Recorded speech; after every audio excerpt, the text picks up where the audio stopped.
Hey everybody, welcome back to the Senators Roundtable. I'm your host Jacob Billington, joined by Paul and Dayton as usual. How's it going, guys? Good. I'm cold. I'm cold. It's winter. So Yes, it's winter is officially set in. You get much snow out there in Saskatchewan, Dayton? Yeah, we had a winter storm warning the other day, so that was fun. It got like really warm and then just froze overnight with some freezing rain too. Yeah, so everything was super icy the next morning, and that was fun. Yeah, I bet. We've only had about 6 inches fall here. It was just the other day, so not too bad yet. Not yet. So let's just get right into things. The Ottawa Senators. Has anybody ever heard of drama coming out of the Senators organization? I know we What? don't see it too often. Never. Um, but somehow, some way, they're probably going to end up for having to forfeit another first round pick for all of this. Um,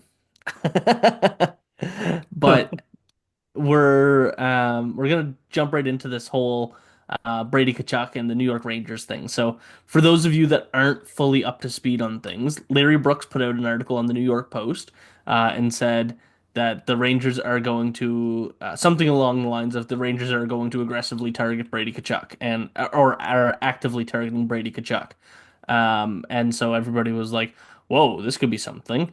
And especially with like Chris Kreider, Mika Zibanejad, Jacob Trouba at the time, like so many names on their way out of New York, and all of a sudden Brady Tkachuk's name comes up. Well, just 40 minutes later, Ian. So in the tweet that Larry Brooks put out, he said the Rangers are targeting Tkachuk in what could be a whopper. And then Ian Mendez, who is a brilliant, brilliant man, went on the source.com and looked up the synonyms for whopper and screenshotted it. And the synonyms were lie, story, unfaithful, and just made up. And so he posted that, and it was hilarious. Bruce Garriock posted an article saying a well-placed source called it utter BS and that it's totally false. And then we've heard from Darren Dreger, there's nothing going on. Then we heard from Michael Andlauer, and that's kind of where the story gets really interesting. It happens all the time that names come out and then it gets denied, whatever. But Michael Andlauer said there's never been a conversation about Brady Tkachuk wanting to leave or the team wanting to trade him. Never even been a thought. And this is we just passed the year mark of Michael Andlauer being in Ottawa. Dayton, you did a great job covering his first year on an article for the Hockey Writers. And this is the third time Brady Tkachuk's name has come up in trade rumors that have been completely false. So he accused the Rangers, indirectly accused the Rangers of soft tampering, which we all know that the league just put out a big memo saying we're going to crack down on tampering. It's going to be a big fine, and there's going to be a lot of consequences too. That's the rundown of it. Chris Drury and the New York Rangers said that's irresponsible allegation, and to talk to Gary Bettman. Dayton, what are your thoughts on all of it? So there's a lot to sort out there. Um, I never bought it for a second that Brady Tkachuk was in trade talks. He is the face of the franchise. It's everything would have to go catastrophically wrong. And I know the Senators aren't in a great place right now. Things are not going like most things are not going right. This is not a catastrophic collapse. They still have a lot of young talent and they are continuously improving. They're making strides. It's not moving much forward this year, but there's still at least mild progress. As much as we've kind of crapped on how this team is doing this year, and I think deservedly so, they haven't been performing to what they should be. Um, there's some stuff that is going right. So that's not a time to ever talk about trading your captain, he's not 25 years old yet, is he? I think you just turned 25. I could be Just wrong. turned. Yeah, like barely at that cutoff, and that's no, like no way would he be going anywhere, let alone to the Rangers. Like, if there's a worse team for history in trading with the Ottawa Senators, I don't think like anyone tops the Rangers. The Mika Zibanejad trade is arguably one of the worst trades in franchise history because it wasn't just Zibanejad for Brassard. The Senators added a draft pick. It was worse than you think it was. Yeah. It was a second round pick too. It's not like it Yeah. was like a fourth or fifth. Yeah, it was awful. One of the worst trades I think I've ever seen, like outside of any franchise. Just terrible. Absolutely terrible. Um, so like I don't think that is going to be taken lightly, especially trading for, a franchise player like Tkachuk. Um, and then yeah, Andlauer just comes out and says it like this is somebody's trying to mess with the team and we're going to get to the bottom of it. And I think it's pretty telling that Drury said this is bad accusations and just go talk to Gary Bettman, which to me sounds like somebody messed up and they're not fessing up. Yeah, and so then there's the conversation of whether it is or isn't tampering. Um, And so Kevin Weeks, so my assumption here, and this is nothing but an assumption, is as soon as Ann Lauer came out and said the soft tampering thing, somebody from the Rangers texted Kevin Weeks and said, "Will you put this out there and say that there's been no internal discussions about getting Brady Tkachuk? Will you put this out there?" So that was kind of them covering themselves. Obviously, they can text Kevin Weeks and say whatever. And I mean, I'm sure Kevin Weeks, like, he has a lot of pride in his work, but if that's what he's told, that's what he's told. And so they're just out there covering their butts. I don't know. How do you prove? I mean, unless you like subpoena their phone records or something, how do you prove that there was any tampering at that level? Like, because they didn't reach out to Brady Tkachuk, that's a known fact. They didn't reach out to the Senators, whatever. So how do you like? Do you look up Larry Brooks's phone and see who told him that? I don't know. I don't know how that's gonna work with this crackdown on tampering. Paul, what are your thoughts? Well, I think you raise a good point. I mean, how do you prove it? Answer, you can't really. So my question for Andlauer is, why did you throw the hissy fit that you threw? And maybe I'll get shot here in Ottawa for characterizing his comments as a hissy fit, but come on. Um, you need to put your money where your mouth is. If you're going to make an accusation like that, then bring a formal complaint. I was reading the rules, and it's set out there clearly. If you believe there's tampering, then here's the process for bringing a complaint. And he hasn't done it. And when he's put on the spot, well, exactly that. Why haven't you? Well, he kind of shuffles around and gives a mealy mouth response to it. I have no idea what is soft tampering as opposed to tampering. Beats the hell out of me. And, I don't know what he expects the league to do with an accusation of soft tampering. I saw an interview with Gary Bettman. I'm not sure when it was, might have been yesterday or early today. And he just kind of smiled and dismissed this. He said, "Look, no one's brought any evidence of anything, and we're not investigating any allegations of tampering." So, and the Rangers, they came right out and said, "This is a ridiculous accusation." And so we look to the commissioner to weigh in on this thing. So. I don't know. I think if he had to do that over again, whether it was a fit of pique, I'm not sure, but it was an ill-considered move, in my opinion, to make that accusation.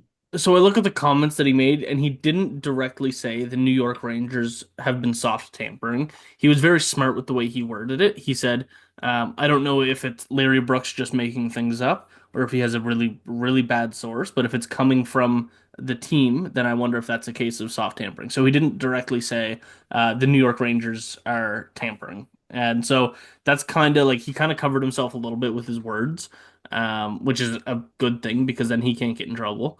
Um, I'm gonna actually completely disagree with you. Shocker, eh? But with the fact that, like you said, you're going to get shot for saying that he threw a hissy fit and blah, blah, blah. That's exactly what this team needs. They haven't had somebody back them up before. Eugene Melnick sat in an office and traded away the good players because he wouldn't pay them. And now, I mean, sure, it's a nice thing to not have the owner as involved as, um, well, Eugene Melnick was involved because it was negative, but he was involved in everyday stuff.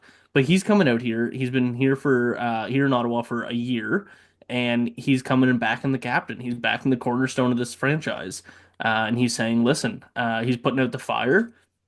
We haven't had any conversations with Brady Tkachuk, um, and so I think it's a fantastic thing for him to shut it down immediately for the team's sake and Brady Tkachuk's sake. Because could you imagine you're Brady Tkachuk and that's three times in a year that all of a sudden everybody's saying you want out, you're getting traded, and this and that, and yet you're the captain of a team?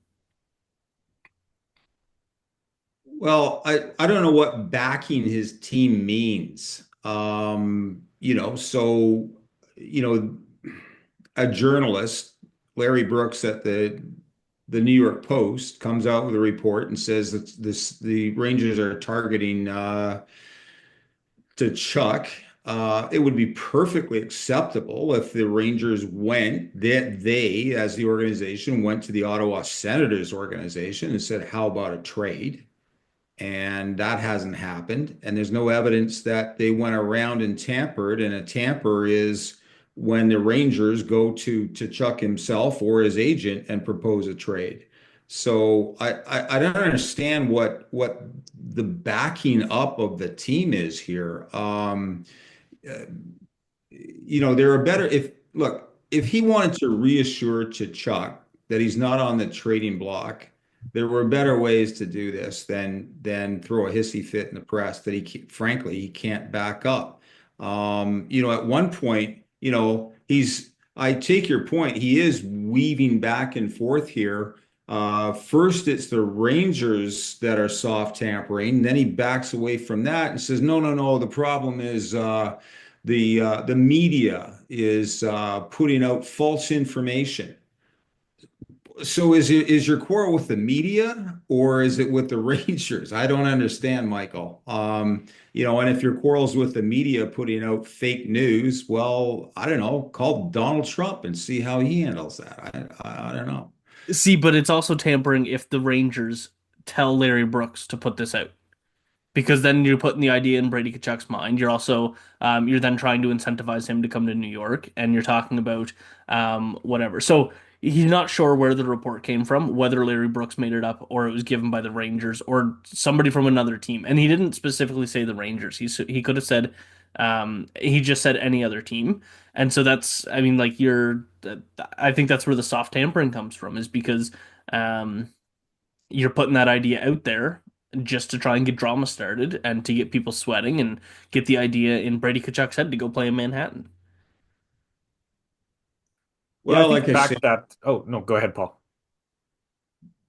well, like I say, I think there are probably better ways to, if you want to reassure to Chuck, if that's all you want to do, there's better ways to do it than this.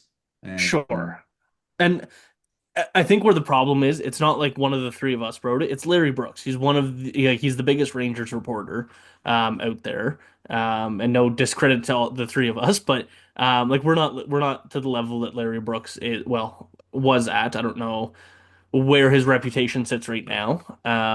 But I don't know. It's when you put something like that out there and you're somebody like Larry Brooks.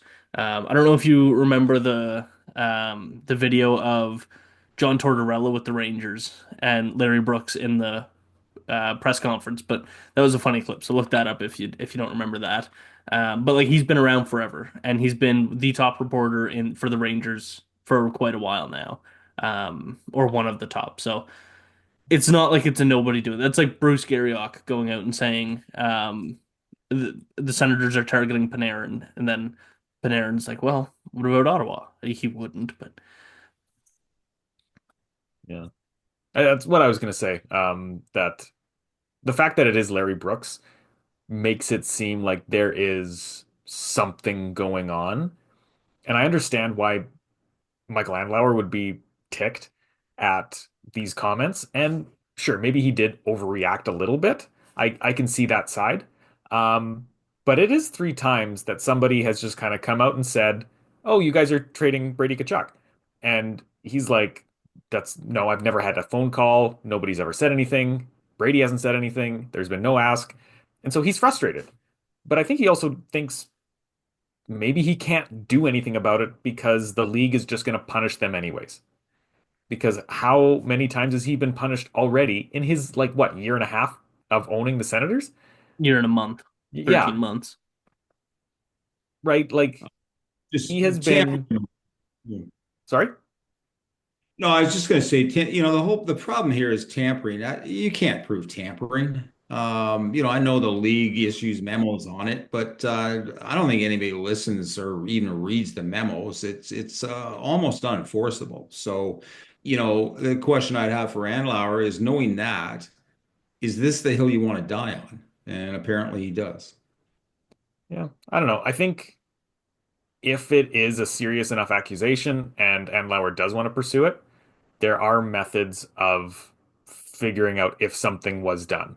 And I think if they go that route, then people are losing their jobs, right? I don't think Andlauer's in risk of losing his job. He would lose his reputation for it for sure. But you can dig through someone's emails and you can subpoena someone's phone records. Like that's you can do that. It's not easy or fun or that it takes a ton of time, but it could be Yeah. done. And if they are serious about it, they could pursue that. I just feel like Andlauer might be a little trigger shy because if it proves he's wrong, the league might just say, "Well, you don't get your first round pick anymore." Well, if he does it, I'll tell you what, guys, I'll buy the popcorn. We'll sit back and watch the fun. So That's fair. I'm pretty safe in Saskatchewan, so I'll do that. I'll send you Uh, out some. Yeah, fantastic. all right, so we'll move on from that for now. I don't think there's going to be any more news on that, but if there is, then obviously we'll talk about it next week. Um, But let's move on to the goaltending. So, over the past week and a half, week or so, Linus Ullmark has really found his groove. He's been fantastic for 4 games in a row now. Um, Anton Forsberg has not, to put it lightly. Um, so Anton Forsberg has started 11 games this year. He has 2 shutouts. Outside of those 2 shutouts, so his other 9 games of the season, do either of you know how many games he has a save percentage over 900 out of the other 9 games? These games are never fun, Jacob. I like them. I have fun. What is it, Beats me. 0? It's one. It's One. one. Ugh. So 3 games he has a save percentage over 900. 2 of them were shutouts. Great, good for you. It was against Seattle and Utah. Congratulations. Like I don't know. And the only other game that he has a 900 or better was against New Jersey, where it was still a 3-1 loss. So Hmm.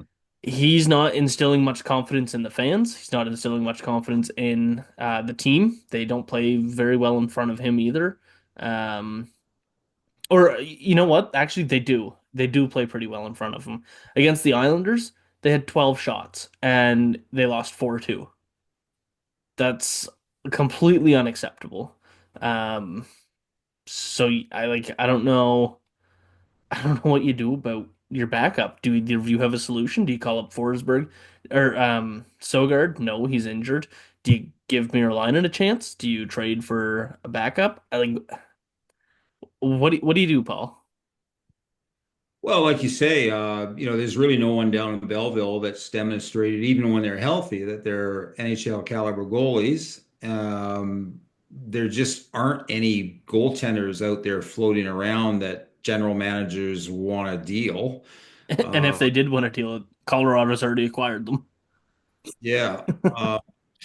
The Senators are at the cap. So when you're at the cap, that's a tough trade to engineer. You'd probably have to package up Forsberg as part of a 2 or 3 player trade, and then you get into, okay, how do we line up salaries? How do we line up the term?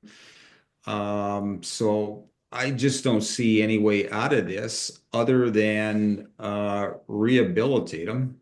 Try it anyway, because he doesn't have to be a Vezina Trophy winner. All he has to do is be good enough to keep them in the games that Ullmark's not going to play. And plays what the most he's ever played in a year is 50 games. So between here and the end of the year, you're going to have to tap Forsberg for what 20 games maybe. If he can just keep them in, I'd argue that if you look at his numbers, he's not far off in terms of save percentage and goals against from what an NHL average goaltender is. So if he can be that, he's going to have to improve a little bit. He may be a horse you can ride. And to be fair to the guy, I heard you talk, Jacob, about the Islanders game. Yeah, I took a bit of a different takeaway from that. Two goals that the Islanders scored were the fault of Ottawa's defense. I thought I was watching a junior A game. I think Jensen and Sanderson were involved in those goals, and they just missed their coverage in front of the net. I don't know that I can blame those goals on Forsberg. So. And I can hear that argument. That's an ongoing problem with Ottawa is the defensive coverage. Counterpoint to that would be you need your goalie to make a save. Like there's only 12 shots. Doesn't matter what defensive coverage you get. Could be a 3-on-0. You need more than 9 saves in 60 minutes. Yeah. No, it wasn't his best game, but the question is, okay, what do you do about it?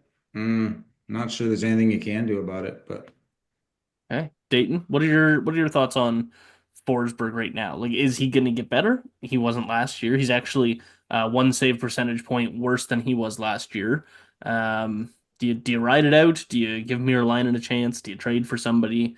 Um, did you call up Malcolm Subban?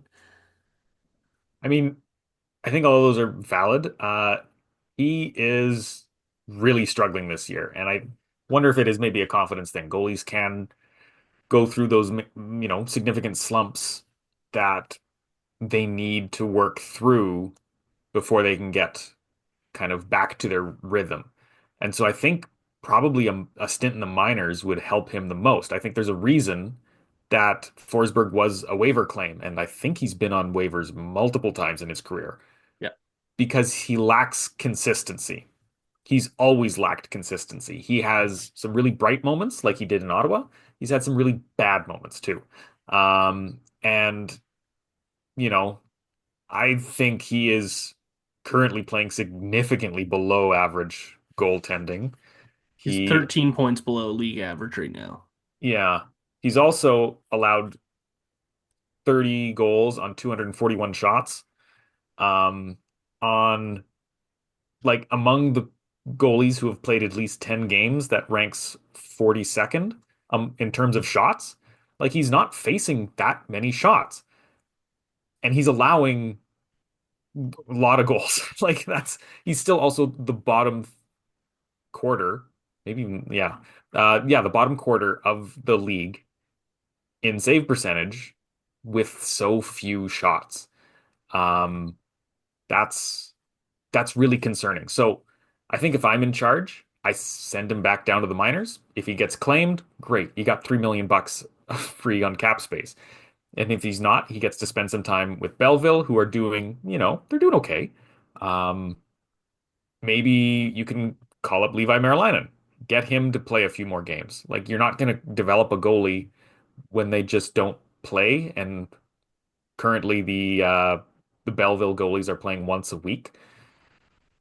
It's a pretty tough rotation for all of them there. So bring up Merilainen. He's been the most consistent. Um, he deserves some shots, and I think he's surpassed Sogard at this point. Sogard's struggled with injuries this year and currently on the injured reserve, if I recall correctly. Um, I think it's time to cut that cord and send him down, and whatever happens, happens, and bring up one of the young guys who needs to get some more NHL starts. Yeah, I'm going through right now. I can't even find a goalie on this list that would even potentially be available. Like I look at Utah, Karel Vejmelka is having a really good season. And then they still have Connor Ingram. Would they be willing to move one of them? Um, Vitek Vanacek in San Jose. He's not doing great, but they have Yaroslav Askarov coming up that they could kind of figure something out with. It'd be nice if Ottawa had Jonas Corposalo. Don't don't even. Hey, he's got a 909 save percentage. True. That's a lot higher than anybody Ottawa has or At least has in had. Boston, who play better hockey. Yeah. I don't Yeah. know. I don't there's no solution. The only two that would come to mind that are even available would be John Gibson and Tristan Jerry. Definitely don't want Either of them.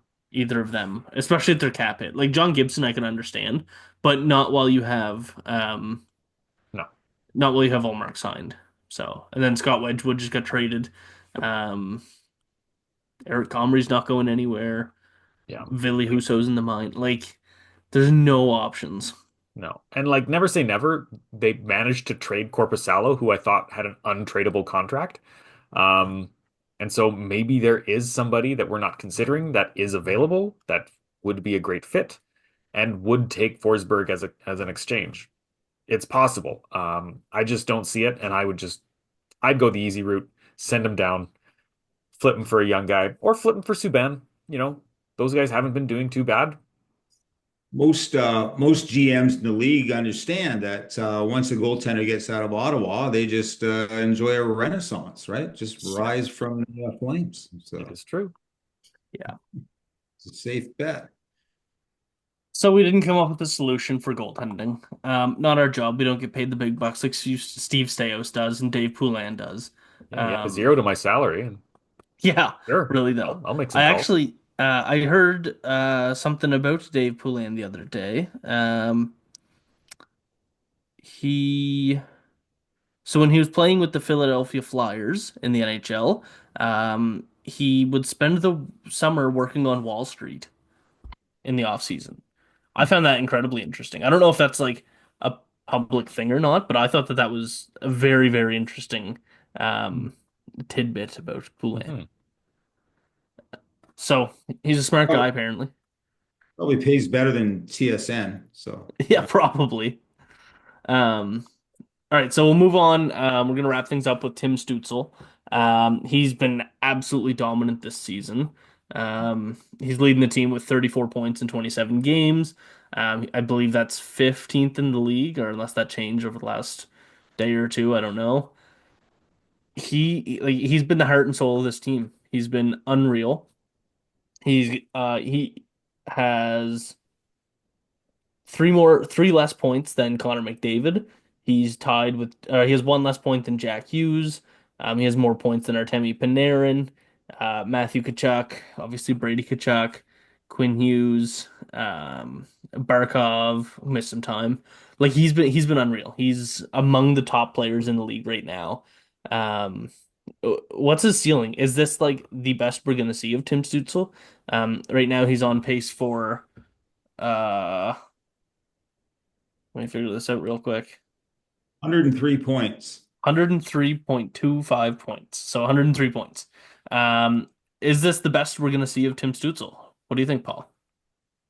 Well, 103 points puts him on in the same category as Austin Matthews, right? Who last year scored 107 points. Leon Draisaitl, 106 last year. Rantanen, 104. JT Miller. So, I suspect can he get beyond those guys? Maybe not this year. I wouldn't bet on it. I think he's peaked for now, but he's a young guy, right? Who knows what the future is going to bring? And I go back to a drubbing I got a few weeks ago when the question came up as to whether Stutzle could be the best German in the NHL, and I said he could, and I think you guys disagreed with me. So Now I'm saying na na na boo boo. Yeah, maybe he will. So take that. Yeah, I mean, like right now, I mean, Draisaitl is an unreal goal scorer. Like he's got almost twice as many goals as Stutzle does, but he's only 2 points ahead of Tim Stutzle right now. And as much as I am absolutely a Leon Draisaitl defender, and I think that he is an incredible player on his own, he does also play with Connor McDavid, which certainly helps his goal scoring. But I defend him. He's not a passenger to McDavid at all. But it's going to be a lot closer than I expected. And I fully admit that I was Team Leon for this season. Dayton, what are your thoughts on Tim Stutzle's start so far? Incredible. I think he is, like you said, the heart and soul of this team. He is doing fantastic. What is his height? I think I don't, I don't really foresee him getting much past 100 points. I think he could hit triple digits, at least a couple of times.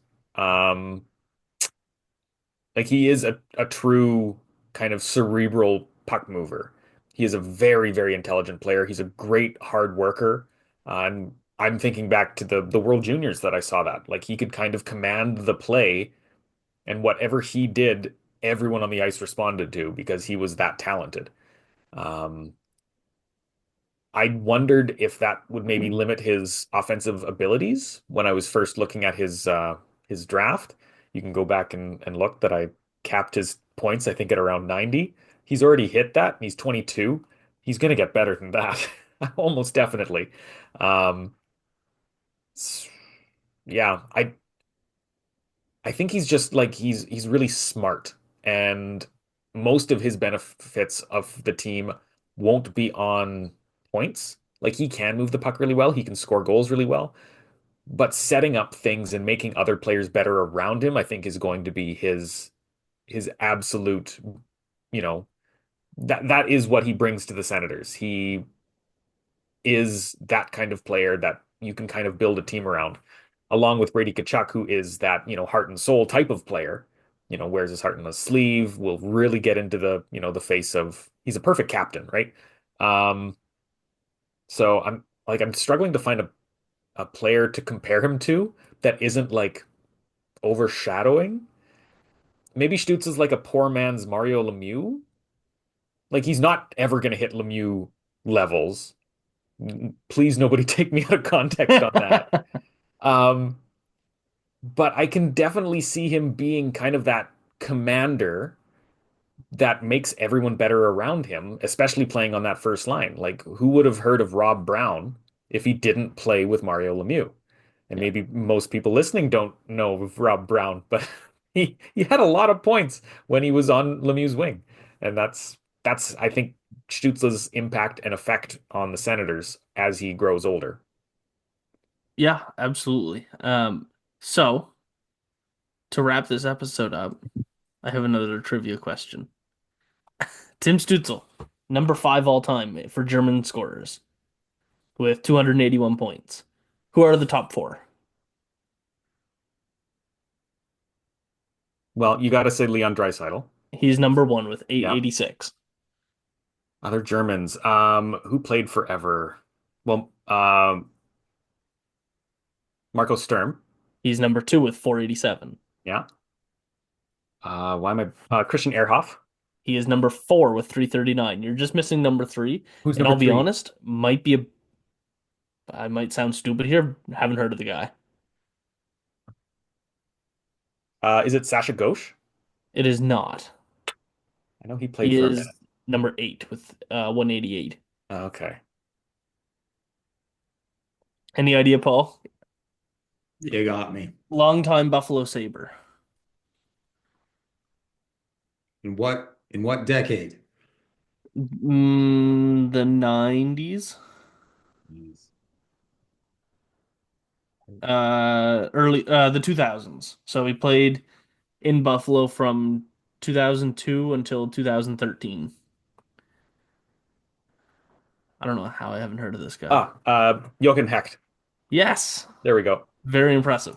So Tim Stützle is about 60 points behind Christian Ehrhoff for fourth, and then another 120 behind Hesht for third. So he's climbed the ranks very, very quickly. I mean, like Moritz Seider, JJ Peterka, and Nico Sturm aren't going to catch him anytime soon. So it's all uphill from here. So Yeah. um, How many games did Ehrhoff play, by the way? Because you said he's 80 points away. yes, he is. I think He's 60 points away from Ehrhoff, or 58. yeah, He's 789 games to Tim Stutzle's 312. yeah, yeah. Ehrhoff played for a long time, Yeah, and well, that's what happens when you're on a defenseman, right? So exactly. Um, and even like Hesh, he played 833. Sturm played 938. mhm. So like he's gonna pass them very quickly. Yeah, he is going to be at least top two in German's all-time NHL. Easily. Yeah, for sure. Whether he surpasses Draisaitl, I guess we'll find out. Draisaitl is incredible. I've always been a big Draisaitl fan, just like you.